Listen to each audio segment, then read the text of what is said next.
कितने लोगों ने किया ज्यादती? ये 3 थे और चौथा जो था वो सर पे पिस्टल लेके खड़ा हुआ था।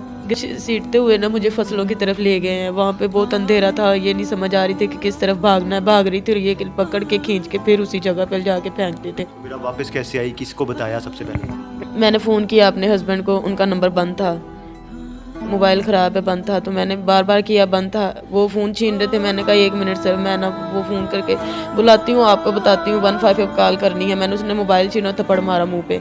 फिर मैंने मोबाइल पकड़ लिया। फिर मैंने ज़ोर ज़ोर से चीखें मारी कि नहीं मैं अभी, वो उतनी देर में एक नंबर था ऊपर, मेरे जो हस्बैंड के दोस्त हैं उनका नंबर मिलाया। मैंने उनको कहा कि आप ना ऐसे आए, मुझे लड़के तंग कर रहे हैं बहुत ज़्यादा। उसने कहा चलो मैं आ रहा हूँ। जितनी देर में ये बूढ़ा आदमी मुझे मार रहा था वो पहुँच गया। उसने आते ही कहा कि छोड़ दो इन्हें, ये हमारी भाभी है, बहन है हमारी। उसने उनको भी मारना शुरू किया, उस भाई को भी बहुत ज़्यादा थप्पड़ मारे। उसको पकड़ लिया उसके सामने। फिर बूढ़े ने कहा अब मैं तुम्हारे सामने ज़्यादती करता हूँ, मैं देखता हूँ तुम कैसे बचाते हो।